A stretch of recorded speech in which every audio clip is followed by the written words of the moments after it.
ṣẹ́rí láti bí ọjọ́ bíi mélòó kan mo rí story kan tó ń trend ní orí social media táwọn èèyàn kan sọ pé àwọn group kan tó ń pè ní Ọ̀yọ́ Heritage Forum wọn competition against Alaafin of Ọ̀yọ́ wípé kí àwọn Ọ̀yọ́ State House of Assembly kí wọ́n look into selection process wọn. And of course a lot of people ti bẹ̀rẹ̀ sí ní máa sọ wípé bàbá yẹn ti họ́ bó pé that means pé wọ́n máa tó dethrone wọn. Ẹ máa wò ó, alákọ̀ọ́kọ́ PDP ló fi yín joyè, ó fi jà yín jà láàfin against decision àwọn Ọ̀yọ́mèsì.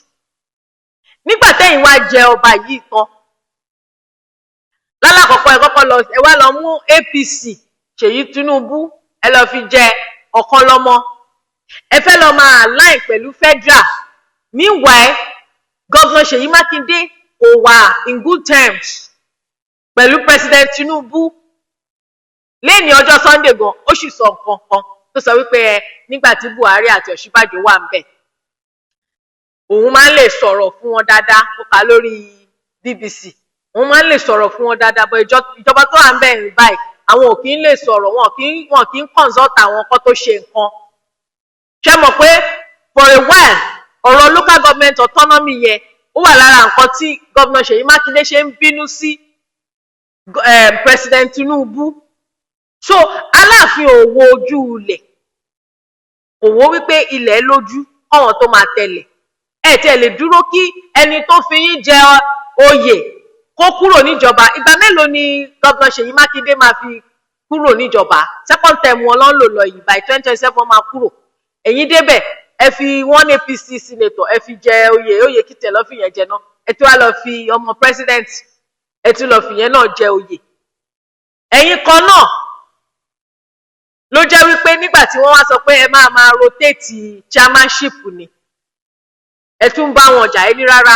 In fact, mò ń suspect wípé ara àwọn decision Aláàfin yẹn gan ó lè pẹ̀lú nǹkan tí àwọn ìjọba ṣe decide pé lóòótọ́ kán máa rotate kinní yẹn, because case yẹn ti wà ń kọ́ọ̀tù ti pẹ́ náà látàyé ìgbà tí ọba Lámídì wà ń bẹ̀. Governor Ṣèyí Mákindé ò dẹ̀ sọ nǹkan kan sí. Governor Ṣèyí Mákindé àti Ọ̀yọ́ State House of Assembly wọn ò gbégbèsè. Although I also think that torí bàbá wa Ládọjà tí wọ́n wọlé ó pẹ̀lú nǹkan tí wọ́n ṣe press fún kinní yẹn, because it's probably one of the things that bàbá yẹn Ládọjà táwọn ń press fún náà. So ẹ má jẹ́ kí n tún rò lọ bẹ́ẹ̀, but notwithstanding téèyàn bá yan ọ̀tọ̀ lẹ́ni tó fi ẹ́ jẹ kínní, o ò lè máa lọ máa sọ pé ó fẹ́ lọ máa align ara ẹ̀ pẹ̀lú àwọn tó dàbí opposition ẹ̀. Meanwhile Ọ̀yọ́ State ń gbóná gan. Ọ̀rọ̀ yìí remind me of Ọ̀ṣun State election nígbà tó fẹ́ ṣe gubernatorial election ní ọdún wo ni náà, the last one tó ṣe yìí. Ṣé mọ̀ pé ọ̀tẹ̀ Oyètọ́lá right àwọn ni governor gbà yẹn, wọ́n wá fẹ́ lọ fún second term. Governor Adeleke fẹ́ lọ fún first term. Mo rántí pé bàbá tó jọba ní Òṣogbo yẹn ó dà pa ata ọjà. Wọ́n wá ń sọ̀rọ̀ lọ́jọ́ kan pẹ̀lú ìbínú. Báwo ni mo ṣe ní gbá ti PDP ló fi mí joyè. Mo wá rẹ́rìn. Meanwhile Oyètọ́lá náà wọn náà ti lọ sọ palace wọn, bàbá yẹn náà sọ̀rọ̀ dáadáa o, but bàbá yẹn ṣì wà sentimental, you understand? Torí pé wọ́n mọ̀ pé nígbà táwọn ìjọba PDP lẹ́ni tó àwọn PDP ló wà lórí oyè. Ṣé you get? Àbúdẹ̀ ṣe rí nìyẹn, ẹ má jẹ́ ká tanra wa jẹ.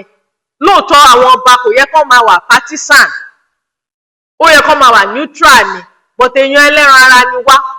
Political party tó bá wà ń bẹ̀ nígbà tó bá jọba yẹn, in a way you still have to be a bit faithful to them, don't you think so?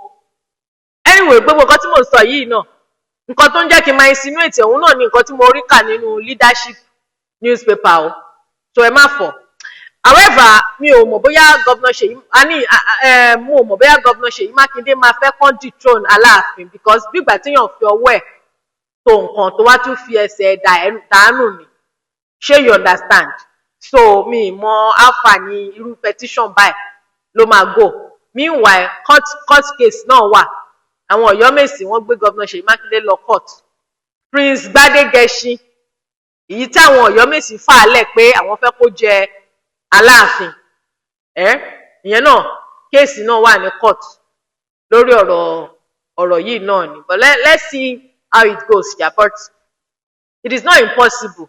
Àìmọye àwọn ọba ní history ni wọ́n ti yọ, àwọn kan wọ́n dẹ̀ reinstall wọn lẹ́yìn tí wọ́n yọ wọ́n.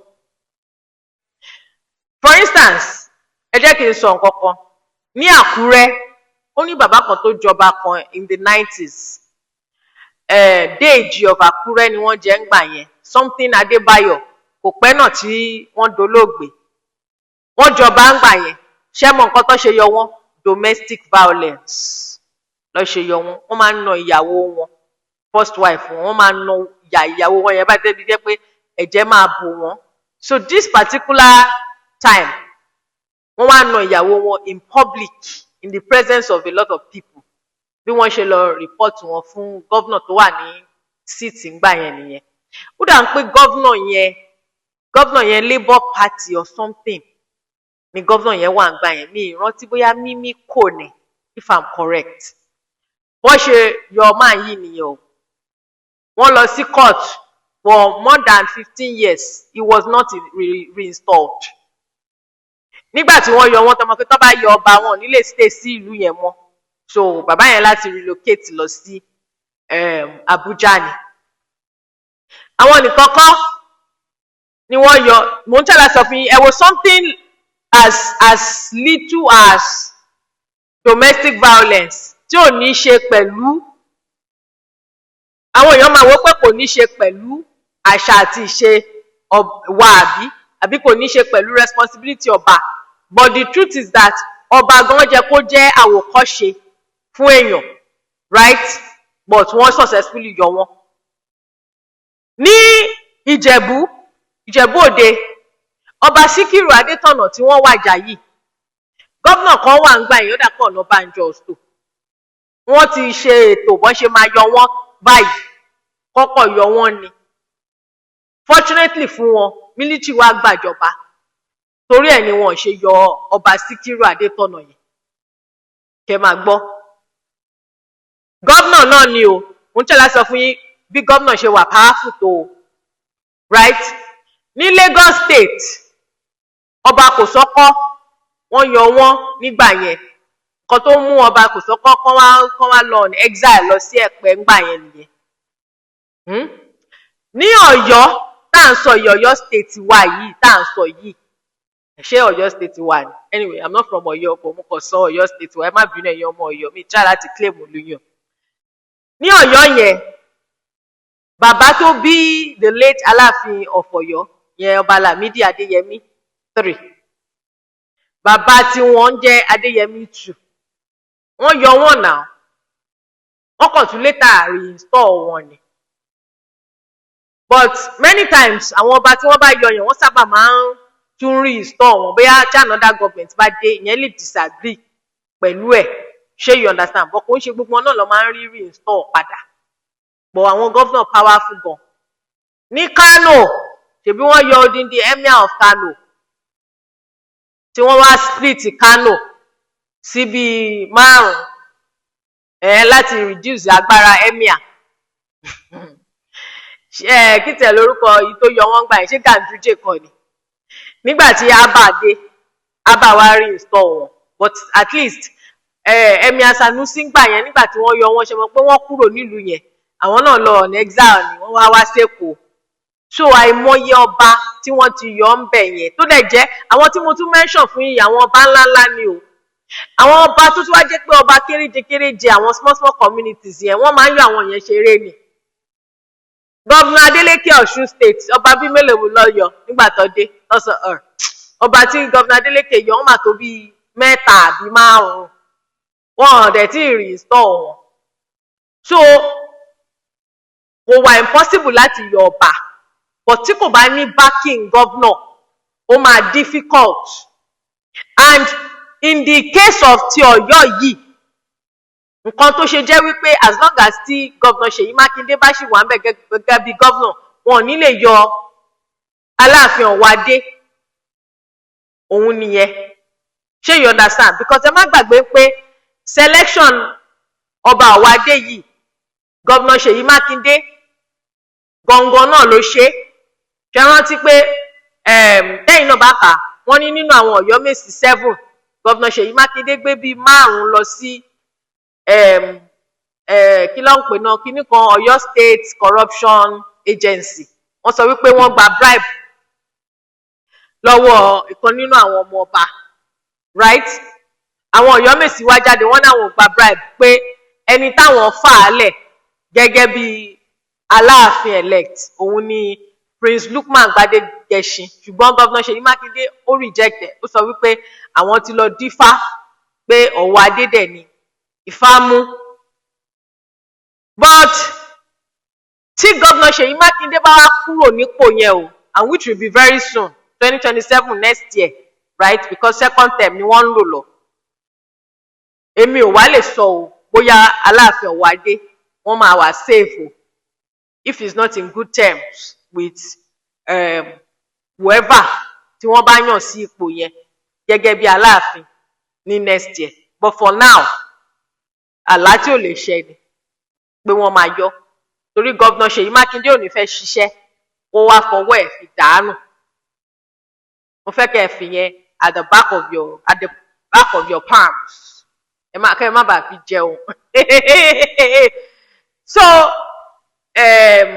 àwọn tí wọ́n ń kọ petition well they are allowed apart from petition gan láti last year làwọn Ọ̀yọ́mèsì fẹ́kàn ti gbé Governor Ṣèyí Mákindé lọ sí court now wọ́n sọ wípé ẹni táwọn yàn kọ́ lọ fi jọba àwọn Àtìbà 9 àwọn Prince Àtìbà náà wọ́n jáde wọ́n sọ tiwọn pé ẹni tí wọ́n yàn kọ́ nìyẹn ṣùgbọ́n pábánbárì ẹ̀ ni pé nínú post tí mo kà ní orí leadership newspaper yìí àwọn wá ń sọ pé kò sí nínú chieftaincy law Ọ̀yọ́ state pé kí wọ́n máa dífá meanwhile Governor Ṣèyí Mákindé sọ wípé ifá làwọn consult and that is why tí mo ṣe wá decide láti ṣe show yìí because ọ̀rọ̀ Àwùjalẹ̀ tó ń lọ mo rí ọ̀pọ̀lọpọ̀ yín kan sọ wípé ifá nìkan lò ifá nìkan ṣe kinní kan ẹ ti gbàgbé pé a ti wà modern time nínú òfin wákẹ̀ tán fi ń yan ọba ń sìn kò sí nǹkan tó ń jẹ́ ifá ń bẹ̀ ifá will only be at the discretion of àwọn afọbajẹ wọ́n lè lọ dífá fúnra wọn tó bá wù wọ́n but it's not something tí wọ́n lè defend ní court ṣé you understand ẹ kí n ka post yẹn náà glasses mi dà okay wọ́n ní group petitions Ọ̀yọ́ Assembly seeks probe into Alaafin's selection process. A group, the Ọ̀yọ́ Heritage Forum, has petitioned the Ọ̀yọ́ State House of Assembly calling for an urgent legislative investigation into the selection process that produced Ọba Abímbọ́lá Akeem Owoade I as the Alaafin of Ọ̀yọ́. This was contained in a petition signed and sent to the Ọ̀yọ́ State House of Assembly by the lead petitioner and group chief executive of Probe Communication, Ọ̀túnba Dáre Adélékan. The group alleged political rigging, legal violations, and misuse of warrant sheets. Wow! Ṣé mọ̀ pé nígbà yẹn Governor Mákindé wọ́n suspend àwọn Ọ̀yọ́mèsì bíi 5 tó ń gbé wọn lọ sí court. So nígbà yẹn àwọn fúnra wọn wá sọ pé àwọn wá yan àwọn kan àwọn temporary ones síbẹ̀. Àwọn yẹn ni wọ́n jọ ṣe tí wọ́n jọ kún tí wọ́n yan Ọba Owoade gẹ́gẹ́ bí Aláàfin, right? But the case is in court. But one thing about court ni pé even tẹ́ bá jàre gan, case yẹn wọ́n lè fi síbẹ̀ kó pẹ́ndì á wà ń bẹ̀ títí tó máa fi sú gbogbo àwọn tí wọ́n ń ṣe petition yẹn tí wọ́n máa fi gbà fọ́lọ́run. Ó ṣẹlẹ̀ pẹ̀lú Ọba Ògúnwùsì Ọ̀jájá. Ọba Ọ̀jájá nígbà tí wọ́n jọba àwọn kan lọ sí court now. Títí dè ní àmọ́ nǹkan tó ṣẹlẹ̀ sí court case yẹn. And last year ṣèbí gbogbo náà la mọ̀ pé Ọba Ọ̀jájá ti celebrate 10 years on the throne of his forebears. All right, Now, the petition addressed to the Speaker of the House, Debo Ogundoyin, alleged that the process leading to Oba Owade's emergence violated established traditional and legal procedures and had triggered a growing confrontation between the monarch and the state executive. According to the petitioners, the Oyomesi, the traditional kingmakers empowered under the 1961 Alaafin Chieftaincy Declaration, had earlier reached a consensus in favor of Prince Lukman Gbadegesin. They contended that the subsequent appointment of Oba Owaade by the state government disregarded this decision, thereby undermining the authority of the kingmakers and the integrity of the traditional institution. The group also raised concern over what it described as the legal fragility of the current Alaafin's position, citing an ongoing court case, suit number HOY 05-2025, instituted by Prince Gbadegesin. The Oyomesi referenced a 2022 High Court ruling, which held that Ifa divination is not a legal requirement in the Alaafin selection process.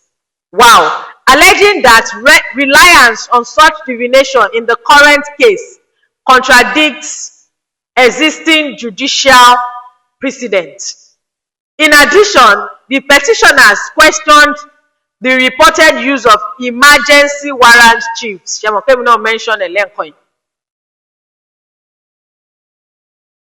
To validate the selection, despite the prior conclusion of the process by the substantive Oyomesi, because the way the process yẹn ṣe lọ, òun ni wípé táwọn family tán bá ti ṣe gbogbo nǹkan tó yẹ kán ṣe, àwọn ọmọ oyè rèé, àwọn nǹkan kan rèé o, bírú nǹkan tó ń ṣe ní Ìjẹ̀bú-Òde yẹn. So àwọn Oyomesi ló máa dìbò fún ẹni tí wọ́n fẹ́ gẹ́gẹ́ bí ọba, gẹ́gẹ́ bí Aláàfin. So but governor máa fi òun tẹ̀ ẹ̀ sí, so governor náà lè máa accept ẹ̀. Kan tó ṣẹlẹ̀ ní kéèsì náà nìyẹn pé governor ò accept ẹ̀. You understand? Governor wa accuse àwọn Oyomesi wípé wọ́n ti lọ gba owó. Beyond the selection process, the petition accused Oba Owaade of acts of insubordination and political partisanship, citing his legal challenge against the state government over the Oyo State Council of Obas, Further Amendment Law 2025. Oh, really? So he has already, so wọ́n ti gbé wọn lọ sí court. Wow. The group argues that the monarch's lawsuit, alongside alleged alignment with the opposition, APC, constitutes misconduct unbecoming of a traditional ruler whose emergence they claimed was facilitated by the state executive. The petitioners urged the House of Assembly to exercise its oversight powers by convening a public hearing to allow surviving members of the Oyomesi to testify on whether the selection compiled by the registered declaration, on whether, I don't know,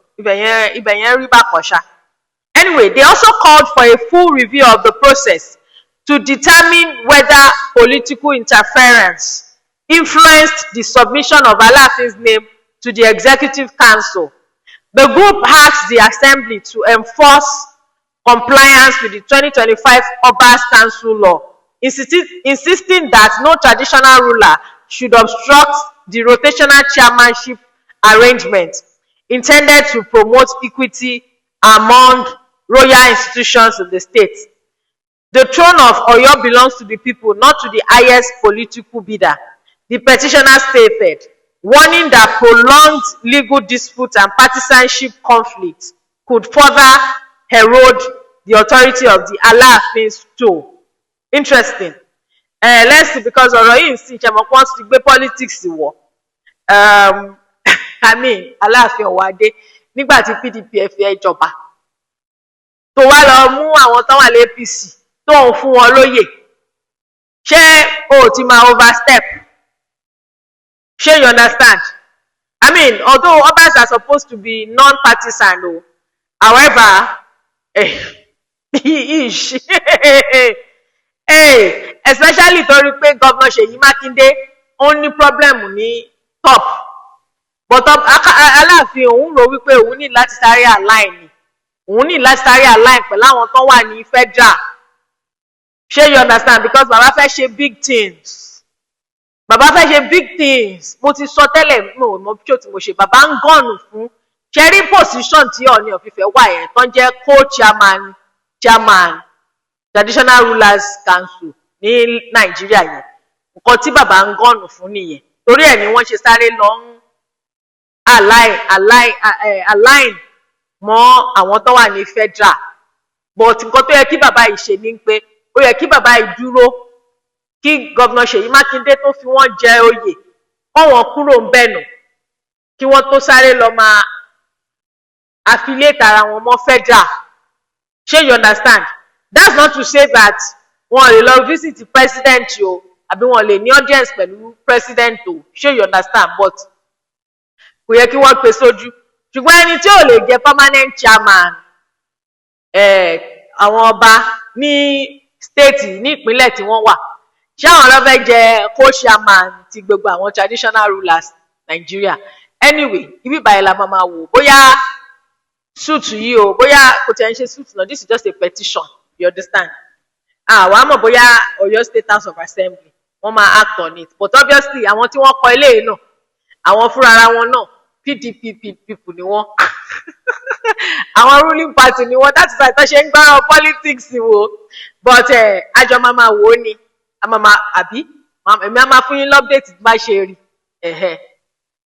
Odò oríṣiríṣi wàhálà ló wà lórí Aláàfin o, kí má parọ́ o. There is the other case títí bàbá Ọ̀yọ́túnjí tó kú tí Fálànà Chambers tí wọ́n kọ petition sí àwọn DSS àbí nǹkankan lórí ikú yẹn tí wọ́n accuse Aláàfin wípé wọ́n pààyàn. Ṣé you understand? Ìyẹn wà ń bẹ̀. Ọdún kéèsì yẹn a gbọ́ pé wọ́n hack on it, or bóyá wọ́n dẹ̀ ń ṣe hush ni, bóyá wọn kò gbé síta ni. Ṣé you get? Because at the end of the day, of course mo mọ̀ pé nínú constitution Nigeria Aláàfin ò ní immunity, but ó sì ní àwọn privileges kan tí wọ́n máa ní gẹ́gẹ́ bí ọba of that stature. You understand? Anyway, a máa gbọ́ gbogbo nǹkan bó ṣe ń ṣẹlẹ̀ ṣá, bó ṣe ń unfold, a máa mú wá fún yín.